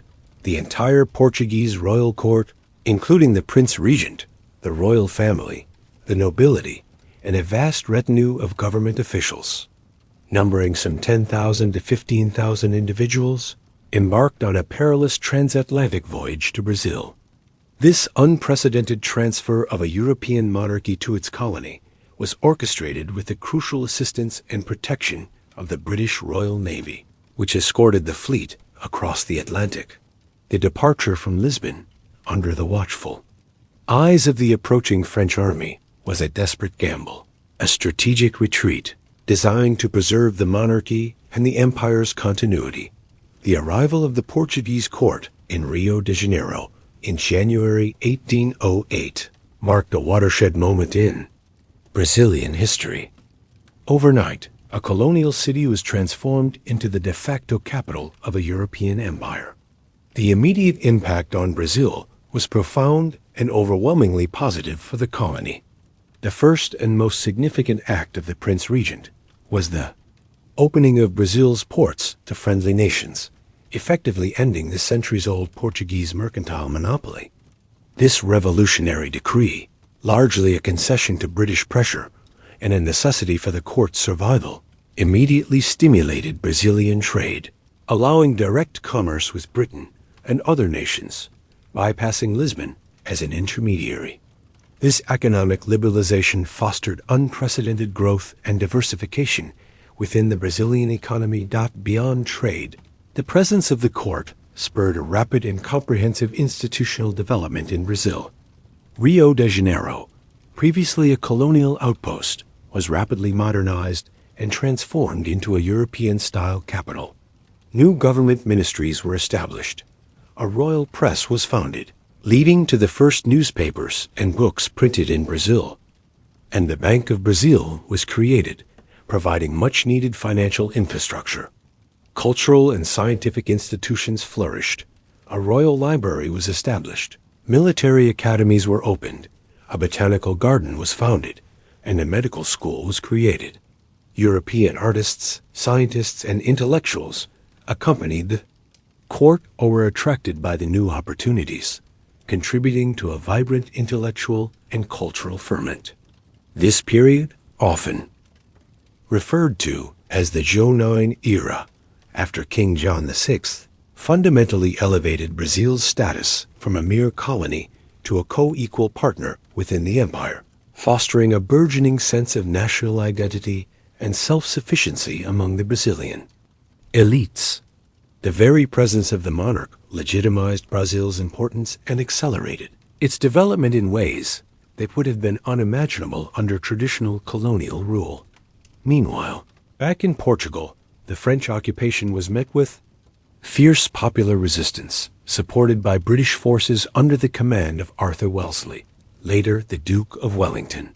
The Peninsular War, 1808 to 1814, was a brutal and protracted conflict fought on Portuguese and Spanish soil, characterized by scorched earth tactics, guerrilla warfare, and major conventional battles. Portugal became a crucial theater of war, its territory ravaged by successive French invasions and the prolonged presence of large armies. The Portuguese people, fighting for their independence and sovereignty, endured immense suffering and destruction. The war ultimately ended with the expulsion of French forces from the Iberian Peninsula, but it left Portugal economically devastated, politically unstable, and deeply resentful of the continued absence of its monarch. With the defeat of Napoleon in 1815, the European political landscape shifted dramatically. The Congress of Vienna restored the old order, and Portugal was expected to return to its former status. However, King John VI, who had been elevated to King of the United Kingdom of Portugal, Brazil, and the Algarves in 1815, was deeply reluctant to leave the comforts and opportunities of Rio de Janeiro. Brazil had become his home, and he recognized its growing importance. This prolonged absence of the monarch, coupled with the economic hardship and political vacuum in Portugal, fueled widespread discontent. The simmering resentment finally erupted. In the liberal revolution of 1820 in Porto, inspired by the liberal movements sweeping across Europe, Portuguese military officers and civilians demanded the return of the king, the establishment of a constitutional monarchy, and the end of absolutist rule. The revolution quickly spread to Lisbon, forcing the king to make a difficult choice. Under immense pressure, John VI finally departed Brazil in 1821, leaving his eldest son, Prince Pedro, as regent in Brazil. Before his departure, he reportedly advised Pedro, "Pedro, if Brazil separates, let it be for you, who will surely respect it, and not for one of those adventurers." This prophetic statement underscored his awareness of Brazil's growing desire for autonomy. Upon his return to Portugal, King John VI was compelled to accept a liberal constitution drafted by the Cortes, Parliament in Lisbon. However, the Cortes, dominated by Portuguese liberals, quickly revealed their intention to revert Brazil to its former colonial status, effectively undoing the advancements made during the court's residence. They demanded that Prince Pedro return to Portugal, the Brazilian provinces submit directly to Lisbon, and that the economic privileges granted to Brazil be revoked. This attempt to recolonize Brazil, after it had tasted the fruits of self-governance and economic liberalization, proved to be the final catalyst for independence. Brazilian elites, who had benefited immensely from the opening of ports and now presence of the court, viewed these demands as an unacceptable affront to their newfound autonomy and dignity. A powerful independence movement, fueled by a growing sense of distinct Brazilian identity and resentment towards Portuguese attempts at resubjugation, rapidly gained momentum. Prince Pedro, initially caught between his loyalty to his father and the growing aspirations of the Brazilians, ultimately sided with the latter.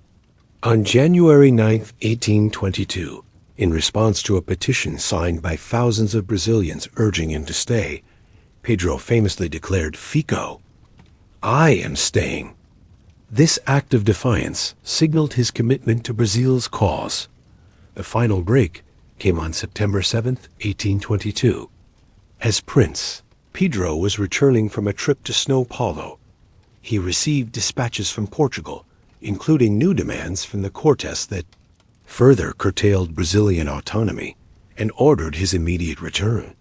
Enraged, on the banks of the Ipiranga River, Pedro famously drew his sword and declared, "Independence or death." This iconic moment, known as the Cry of Ipiranga, marked the formal declaration of Brazil's independence from Portugal. Within months, on December 1, 1822, Pedro was crowned Emperor Pedro, the first of the newly established Empire of Brazil. The independence of Brazil represented a monumental loss for Portugal. It was the largest, wealthiest, and most strategically important colony, the very heart of the empire's economic vitality for over a century.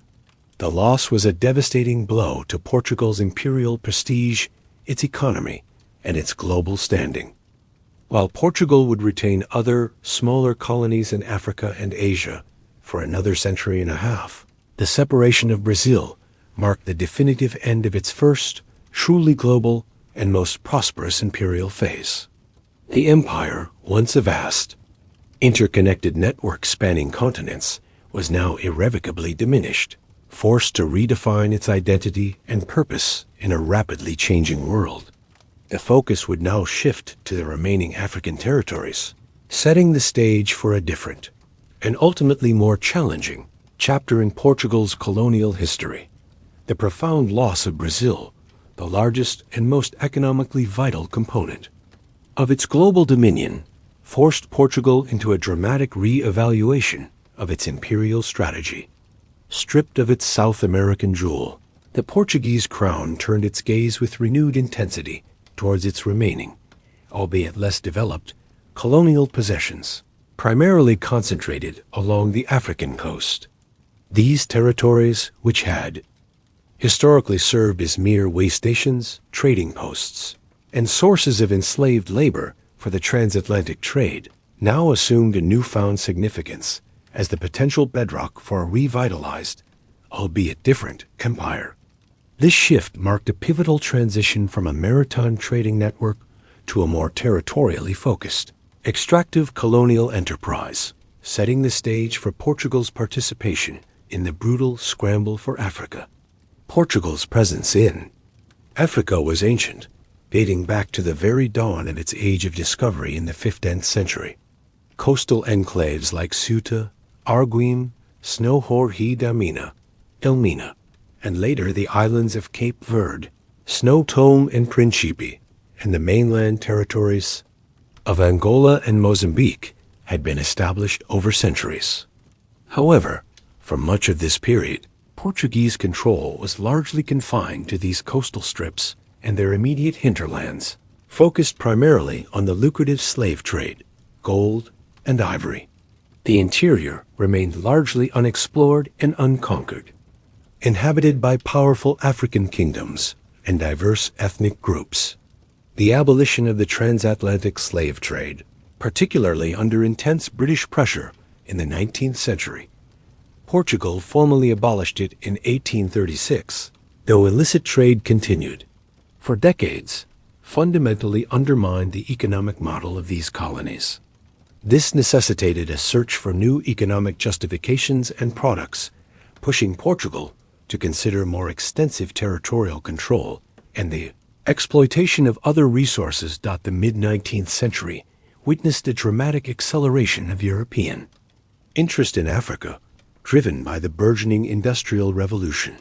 European factories demanded vast quantities of raw materials, rubber, cotton, palm oil, timber, and minerals, and sought new markets for their manufactured goods. Simultaneously, advancements in medicine, like quinine for malaria, transportation, steamships, railways, and weaponry, repeating rifles, made deeper penetration of the African interior feasible. This period, known as the Scramble for Africa, saw European powers engage in a frantic race to claim, partition, and effectively occupy the continent. National prestige, strategic advantage, and the ideological veneer of a civilizing mission, or white man's burden, further fueled this aggressive expansionism. Despite its diminished international standing, Portugal harbored grand ambitions for its African possessions. Drawing on its historical claims of early discovery, Lisbon envisioned a continuous land bridge across the continent, connecting its long-held colony of Angola on the west coast to Mozambique on the east. This ambitious project was encapsulated in the famous pink map, Mapa Cor-de-Rosa, published in 1886, which depicted a vast swath of Central Africa under Portuguese sovereignty. This vision, however, directly clashed with the equally ambitious British Cape to Cairo scheme, which aimed to create a continuous British-controlled corridor stretching from South Africa to Egypt. The stage was set for an inevitable confrontation between historical claims and the new realities of effective occupation. The pivotal moment in the formalization of the scramble for Africa was the Berlin Conference of 1884 to 1885, convened by Otto von Bismarck. This conference aimed to regulate European colonization and trade in Africa, preventing conflicts among the competing powers. Crucially, the conference established the principle of effective occupation, meaning that historical claims or mere coastal presence were no longer sufficient to assert sovereignty. A nation had to demonstrate actual administrative control, military presence, and economic development in the claimed territories. This principle was a significant blow to Portugal, whose vast claims were largely based on centuries-old discoveries and a sparse coastal presence rather than extensive interior control.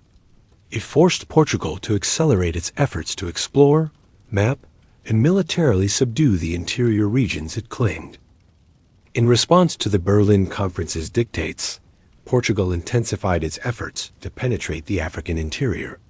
Expeditions led by intrepid explorers such as Hermenegildo Capello and Roberto Ivans, and later Serpa Pinto, embarked on arduous journeys across the continent, mapping rivers, documenting indigenous populations, and symbolically planting Portuguese flags. These expeditions were not merely scientific endeavors. They were crucial acts of territorial assertion, designed to provide the effective occupation, evidence required by the international community. However, establishing actual control often necessitated brutal military campaigns against the numerous and often powerful African kingdoms and tribal groups who fiercely resisted Portuguese encroachment.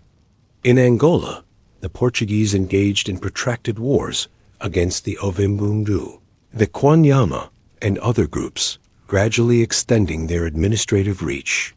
In Mozambique, the powerful Gaza Empire, led by figures like Gungunhana, offered formidable resistance, only being fully subdued after decades of conflict in the late 19th century. These campaigns were characterized by superior European weaponry, but also by the immense courage and resilience of African defenders, and the tragic loss of countless lives. Limited infrastructure development also began during this period, primarily aimed at facilitating resource extraction and administrative control. Early railways were constructed from coastal ports into the interior, such as the Banjula Railway in Angola, designed to tap into mineral wealth and agricultural potential. Roads were rudimentary, and administrative centers were slowly established, often around existing trading posts or newly conquered areas.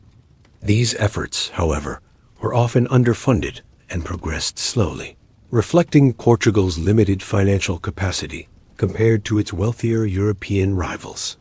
The clash between Portuguese and British ambitions culminated in the British Ultimatum of 1890. As Portuguese expeditions pushed inland from Angola and Mozambique, they inevitably encountered British forces and claims in what is now Zimbabwe and Zambia. Britain, with its overwhelming naval and economic power, was unwilling to tolerate any obstruction to its Cape to Cairo vision. On January 11, 1890, the British government issued an ultimatum to Portugal, demanding the immediate withdrawal of Portuguese forces from the disputed territories. Portugal, militarily and economically unable to confront the might of the British Empire, had no choice but to comply. This capitulation was a profound national humiliation, exposing Portugal's weakness on the international stage and its inability to defend its grand imperial dreams against a major power. The pink map was abandoned, and the incident triggered widespread public outrage in Portugal, contributing significantly to political instability, the decline of the monarchy, and the rise of Republican sentiment that would culminate in the 1910 revolution. Following the ultimatum, Portugal was forced to consolidate its claims within the now defined boundaries of Angola and Mozambique, along with its smaller possessions like Guinea-Bissau, Cape Verde, and Snowtown and Principe. The early 20th century saw a renewed focus on the economic exploitation of these territories. The colonial administration, now under the Portuguese Republic after 1910, implemented policies designed to extract raw materials and agricultural products for the benefit of the metropolitan economy. Forced labor, known as Chibalo in Angola and Mozambique, became a pervasive and brutal system, compelling African men to work on plantations, in mines, or on infrastructure projects for little or no pay. Cash crops like cotton, coffee, sugar, and sisal were extensively cultivated, often at the expense of subsistence farming, leading to food insecurity for local populations. Mineral extraction, particularly diamonds in Angola, also became a significant source of revenue for the colonial state and Portuguese companies. The administrative structure of the African colonies was highly centralized and authoritarian, with governors-general appointed by Lisbon wielding immense power. African populations were largely excluded from political participation and subjected to a system of racial segregation and discrimination. Access to education and healthcare for Africans was severely limited, and indigenous cultures and languages were often suppressed in favor of Portuguese assimilation policies. The colonial system was designed to maintain a rigid social hierarchy, with a small number of Portuguese settlers and administrators at the top, and the vast majority of the African population relegated to a subordinate and exploited status. This period of intense colonial consolidation and exploitation in Africa, driven by the need to compensate for the loss of Brazil and to assert Portugal's continued relevance as an imperial power, laid the groundwork for immense suffering and deep-seated grievances among the colonized populations. The brutal realities of forced labor, economic exploitation, and political oppression would fester for decades, ultimately culminating in the protracted and violent wars of liberation that would define the final chapter of the Portuguese Empire. In the latter half of the 20th century, the African colonies, once peripheral, had become the very heart of Portugal's remaining imperial identity, a legacy that would prove both enduring and profoundly challenging.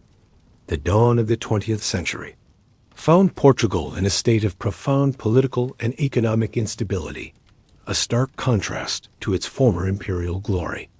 The monarchy, weakened by the humiliation of the British ultimatum and internal dissent, finally collapsed in 1910, giving way to the First Portuguese Republic. This republican period, however, proved to be a tumultuous era marked by chronic governmental instability, frequent coups, economic crisis, and social unrest. This chaotic backdrop ultimately paved the way for the rise of an authoritarian regime that would define Portugal for nearly half a century and, crucially, cement its unyielding grip on its remaining overseas territories. In 1926, a military coup brought an end to the First Republic, and by 1932, Antonio de Oliveira Salazar, a conservative economics professor, had consolidated power, establishing the Estado Novo, new state.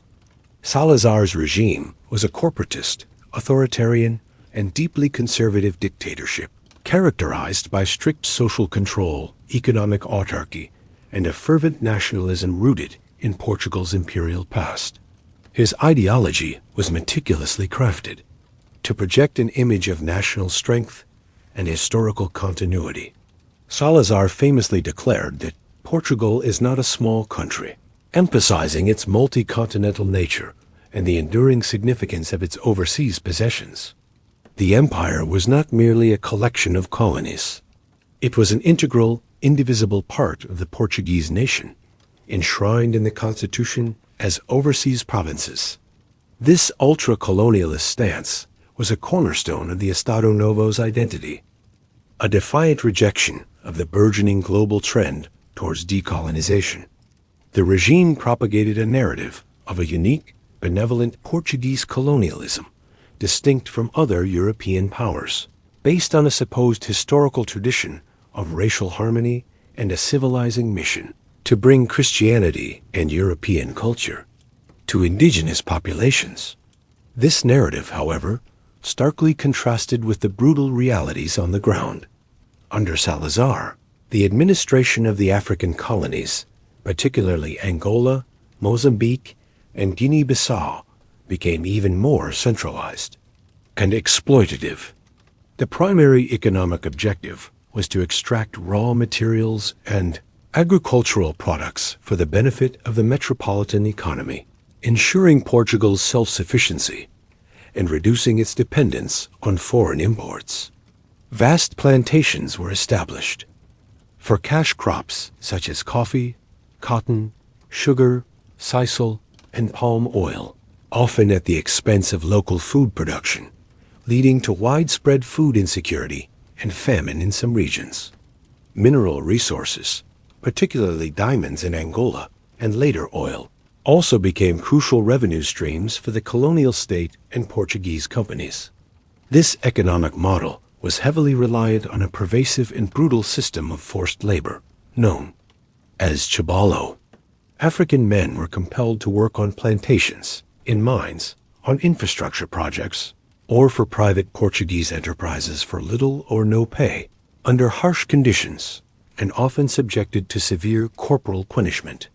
This system, a thinly veiled form of slavery, was a fundamental pillar of the colonial economy and a source of immense suffering for millions of Africans. Socially, the Estado Novo maintained a rigid system of racial segregation and discrimination.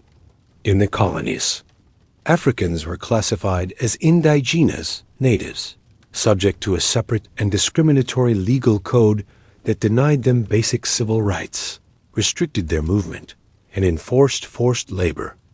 A small minority of Africans who adopted Portuguese culture, language, and religion could theoretically achieve assimilado status, granting them some rights, but this path was deliberately made difficult and was only accessible to a tiny fraction of the population. Access to education and healthcare for Africans was severely limited, with a vast majority of resources directed towards the small European settler communities. Indigenous cultures and languages were often suppressed and traditional African. Political structures were systematically dismantled or co-opted by the colonial administration. This oppressive system was designed to maintain a clear racial hierarchy and ensure the continued subjugation and exploitation of the African majority. Internationally, Portugal's unwavering commitment to its colonial empire placed it increasingly at odds with the prevailing global sentiment, particularly after World War II. The post-war era witnessed the rapid rise of anti-colonial movements across Asia and Africa, supported by the newly formed United Nations, which championed the principle of self-determination for all peoples.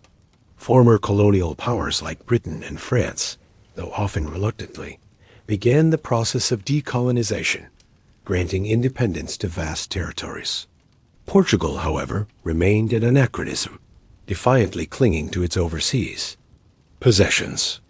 Salazar's regime viewed decolonization as a dangerous communist plot or a sign of Western weakness, refusing to acknowledge the legitimacy of African nationalist aspirations.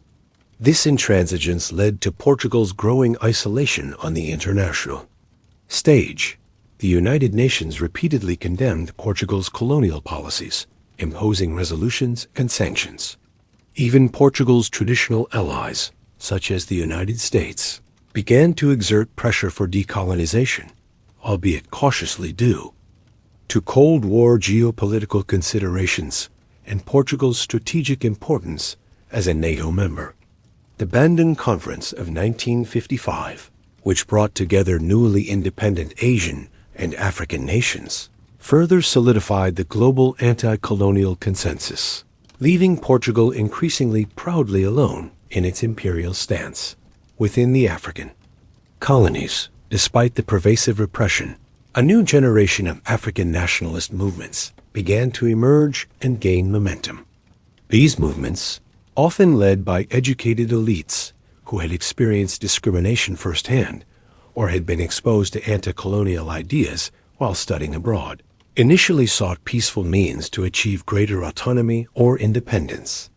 However, faced with the Estado Novo's absolute refusal to negotiate or even acknowledge their demands, and the brutal repression of any form of dissent, these movements increasingly turned to armed struggle. In Angola, the Movimento Popular de Libertação de Angola, MPLA, the Frente Nacional de Libertação de Angola, FNLA, and the União Nacional para a Independencia Total de Angola, UNITA, emerged as key liberation movements. In Mozambique, the Frente de Libertação de Moçambique, FRELIMO, took up arms, and in Guinea-Bissau and Cape Verde, the Partido Africano para Independencia da Guiné-Bissau Verde, PAIGC, led by the charismatic Amilcar Cabral, spearheaded the armed resistance. These movements, often receiving support from the Soviet Union, China, and newly independent African nations, launched guerrilla campaigns against Portuguese colonial rule, marking the beginning of protracted and bloody colonial wars. Back in metropolitan Portugal, the Estado Novo's rigid control extended to all aspects of life. Censorship was pervasive, suppressing any criticism of the regime or its colonial policies. The secret police, the PIDE, Polícia Internacional e de Defesa do Estado, ruthlessly crushed dissent, imprisoning, torturing, and exiling political opponents. Economically, Portugal remained one of the poorest countries in Western Europe, characterized by high rates of illiteracy, limited industrialization, and widespread poverty. The burden of maintaining the vast colonial empire, particularly the escalating costs of the colonial wars, placed an immense strain on the national budget, diverting resources that could have been invested in domestic development. This economic stagnation, coupled with a lack of political freedoms, fueled a massive wave of emigration, with millions of Portuguese seeking better opportunities in other European countries, Brazil, or North America. The colonial wars, which officially began in 1961 with an uprising in Angola, quickly spread to Guinea-Bissau in 1963 and Mozambique in 1964.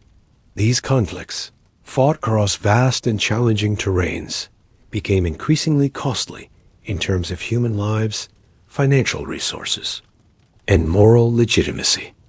Thousands of Portuguese conscripts were sent to fight in Africa, many returning disillusioned and traumatized. The military, once a pillar of the regime, began to experience growing discontent and a sense of futility. The realization that a military victory was impossible, coupled with the immense human and economic toll, began to erode the regime's support even within its traditional strongholds. Salazar's successor, Marcelo Caetano, who took power in 1968, attempted some cosmetic reforms, but remained committed to the colonial policy, further deepening the crisis. The unyielding grip on empire, once a source of national pride, had become an unsustainable burden, pushing Portugal towards a revolutionary breaking point that would ultimately dismantle the Estado Novo and bring an abrupt end to its centuries-old colonial project. The mid-20th century witnessed the inexorable tide of decolonization sweeping across the globe. Yet Portugal, under the anachronistic and unyielding grip of the Estado Novo dictatorship, remained defiantly committed to its multi-continental empire. This stubborn adherence to a colonial model that was rapidly becoming obsolete placed an immense and unsustainable burden on the nation, both economically and socially, and ultimately led to a profound internal crisis that would dismantle this regime and bring about the abrupt end of its centuries-old imperial project. The colonial wars, which had erupted in Angola in 1961, followed by Guinea-Bissau in 1963 and Mozambique in 1964, became a bleeding wound for Portugal. These protracted conflicts, fought across vast and challenging African terrains, consumed an ever-increasing share of the national budget, diverting vital resources that could have been invested in domestic development, education, or healthcare. The financial strain was immense, contributing to Portugal's persistent status as one of the poorest countries in Western Europe. Beyond the economic cost, the human toll was devastating. Thousands of young Portuguese conscripts, many from impoverished rural backgrounds, were sent to fight in distant lands, enduring brutal guerrilla warfare, tropical diseases, and profound psychological trauma. Many never returned, while others came back physically or mentally scarred, often disillusioned by the futility of the conflict and the moral ambiguities of defending an empire against the clear aspirations for self-determination.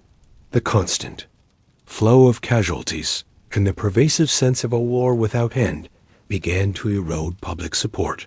Despite the regime's tight control over information and pervasive censorship, within the Portuguese military itself, the prolonged and unwinnable colonial wars fostered deep-seated discontent and a growing sense of frustration. Junior officers, many of whom had served multiple tours in Africa and witnessed firsthand the resilience of the liberation movements and the unsustainable nature of the conflict, became increasingly critical of the regime's intransigence. They recognized that a military victory was impossible and that the political leadership in Lisbon offered no viable path to peace or a negotiated settlement. This disillusionment coalesced into a clandestine movement, the Movimento das Forças Armadas, or MFA, Armed Forces Movement. Composed primarily of captains and majors, the MFA was driven by a dual objective: to overthrow the authoritarian Estado Novo dictatorship and to bring an immediate end to the colonial wars, granting independence to the African territories. Culmination of these mounting pressures arrived on April 25, 1974, with the Carnation Revolution. In a remarkably swift and largely bloodless military coup, the MFA seized control of key strategic points in Lisbon. The coup was meticulously planned and executed, with military units moving into position in the early hours of the morning. Crucially, the population of Lisbon, weary of decades of dictatorship and colonial conflict, poured into the streets to support the military uprising. The iconic image of civilians placing red carnations into the muzzles of soldiers' rifles, symbolizing the peaceful nature of the revolution, quickly became a powerful emblem of this transformative event.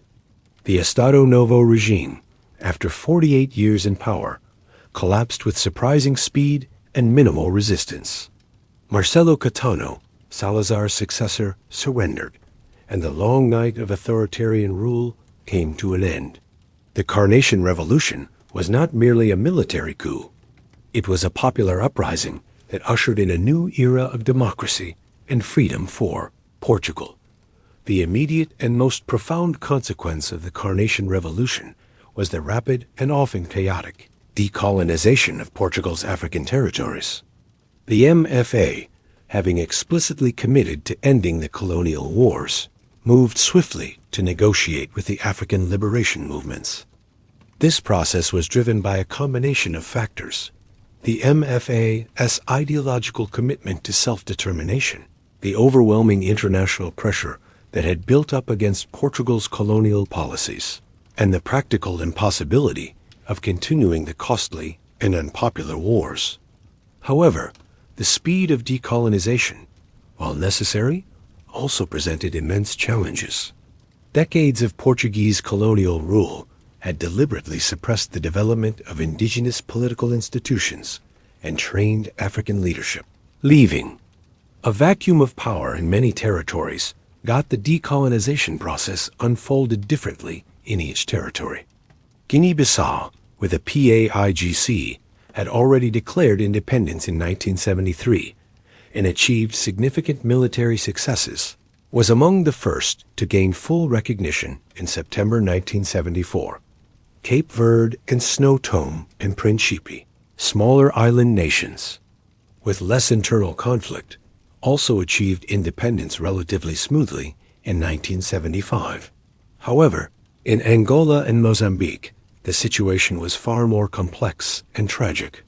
In both territories, multiple, often ideologically opposed, liberation movements had been fighting against Portuguese rule. In Mozambique, Frelimo, Frente de Liberação de Moçambique, emerged as the dominant force, and the country gained independence in June 1975, but soon descended into a devastating civil war, exacerbated by Cold War proxy interventions. Angola's path to independence in November 1975 was even more fraught. Three major liberation movements, the MPLA, Movimento Popular de Liberação de Angola, supported by the Soviet Union and Cuba, the FNLA, Frente Nacional de Liberação de Angola, backed by the United States and Zaire, and UNITA, União Nacional para Independencia Total de Angola, supported by the United States and South Africa, vied for power.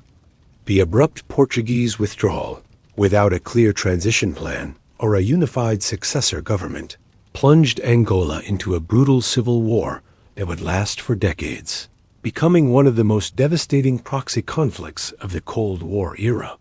The legacy of these conflicts, fueled by external interference and internal divisions, continues to shape the political and social landscapes of these nations to this day. Beyond Africa, Portugal's other remaining overseas territories also underwent significant changes. Timor-Leste, East Timor, a small island territory in Southeast Asia, declared its independence in November 1975, only to be brutally invaded and annexed by Indonesia just days later, leading to a long and bloody occupation that lasted until 1999. Macau, Portugal's last remaining overseas territory and a vibrant trading post on the coast of China, followed a unique trajectory. Due to its special status and the complex geopolitical relationship with China, Macau was not decolonized in the immediate aftermath of the revolution. Instead, it was peacefully handed over to China in 1999 under the principle of one country, two systems, marking the definitive end of Portugal's 5-century-long colonial empire. The rapid decolonization had profound consequences for Portugal itself. One of the most immediate and challenging impacts was the arrival of the retornados, hundreds of thousands of Portuguese settlers, mixed-race individuals, and loyalist Africans who fled the newly independent African nations, often with little more than the clothes on their backs. These refugees, numbering over 500,000, represented a significant demographic and social challenge for a small, relatively poor country. Their integration into Portuguese society was often difficult, marked by initial resentment, economic hardship, and the trauma of displacement. However, over time, many retornados played a crucial role in revitalizing various sectors of the Portuguese economy, bringing new skills, capital, and entrepreneurial spirit. Economically, the loss of all the colonies meant the end of guaranteed markets and cheap raw materials, forcing Portugal to reorient its economy towards Europe. While initially disruptive, it also freed Portugal from the immense financial burden of maintaining and defending a vast empire, allowing resources to be redirected towards domestic development. Politically, the Carnation Revolution initiated a complex and sometimes turbulent transition to democracy. The years immediately following 1974 were marked by intense political ferment, attempted coups, and a struggle between various ideological factions, including communists, socialists, and conservatives. However, by the late 1970s, Portugal had successfully established a stable parliamentary democracy, culminating in the adoption of a new constitution in 1976. Socially, Portugal began a long and often difficult process of coming to terms with its colonial past. The official narrative of a benevolent, multiracial empire was challenged by the harsh realities revealed by the colonial wars and the experiences of the retornados. This period initiated a critical reevaluation of national identity, moving away from an imperial self-image towards a more European orientation. Portugal's entry into the European Economic Community, EEC, the precursor to the European Union, in 1986, symbolized this new direction, firmly anchoring the nation within the European project and marking a definitive break from its imperial past. The end of the empire, while traumatic for many, ultimately allowed Portugal to shed the burden of colonialism and embrace a future as a modern, democratic European nation, albeit one forever shaped by the profound and complex legacy of its global history. The dramatic and often tumultuous end of the Portuguese Empire in the mid-1970s marked the close of a 5-century-long chapter in global history. Yet the cessation of formal colonial rule did not erase the profound and multifaceted legacy of Portugal's imperial past. Its impact, both positive and negative, continues to resonate across continents, shaping cultures, languages, demographics, and geopolitical landscapes in ways that are still discernible today. Understanding this enduring footprint is crucial to comprehending not only the former colonies, but also modern Portugal itself. One of the most pervasive and undeniable legacies is linguistic. Portuguese, a Romance language spoken by over 250 million people worldwide, stands as a testament to the empire's reach. From Brazil, the largest Lusophone nation, to Angola, Mozambique, Cape Verde, Guinea-Bissau, São Tomé and Príncipe in Africa, and even in distant Macau and Goa, the Portuguese. Language serves as a unifying thread, a shared heritage that transcends geographical boundaries. It has shaped national identities, influenced local dialects, and facilitated communication across diverse cultures. This linguistic legacy has fostered a unique Lusophone cultural sphere, a community of nations and peoples connected by a common tongue, which continues to be a significant diplomatic and cultural asset for Portugal in the 21st century. Beyond language, the cultural exchange initiated by the empire left an indelible mark. Catholicism, introduced by missionaries, remains a dominant religion in many former colonies, particularly in Brazil, Angola, and Mozambique, influencing social customs, festivals, and architectural styles. Portuguese architectural elements. From the distinctive azulejo tiles to the design of churches and public buildings, can be found in historic centers across the former empire. From Salvador to Goa and Macau, culinary traditions also fused, with Portuguese ingredients and cooking methods influencing local cuisines, and vice versa, creating unique gastronomic blends. The feijoada of Brazil, the vindaloo of Goa, and the colulo of Angola all bear witness to this rich culinary synthesis. Music and art formed similarly absorbed and adapted influences, leading to vibrant new expressions that reflect the complex interplay of European and indigenous or African traditions. Demographically, the empire fostered a unique pattern of mestiçagem, or racial mixing, particularly in Brazil and parts of Africa. Unlike some other colonial powers, Portuguese policy, driven by a chronic shortage of European women in the early colonial period, often encouraged intermarriage and relationships between Portuguese men and local women. This led to the emergence of large, diverse mixed-race populations who formed distinct social strata and contributed significantly to the cultural and genetic makeup of these nations. This legacy of miscegenation, while often romanticized, also masks a complex history of power imbalances, social hierarchies, and the brutal realities of slavery that underpinned much of this demographic mixing. The descendants of Portuguese settlers, enslaved Africans, and indigenous peoples now form the vibrant, multicultural societies of nations like Brazil, which stands as a powerful example of this profound demographic transformation. Economically, the Portuguese Empire fundamentally reshaped global trade routes, diverting the flow of goods from traditional overland paths to maritime networks. It introduced new commodities to Europe, such as sugar, gold, diamonds, and later coffee and rubber, which fueled European consumption and industrial development. However, this economic model was built on exploitation, particularly the transatlantic slave trade, which forcibly transported millions of Africans to the Americas, primarily Brazil, to fuel the colonial economy.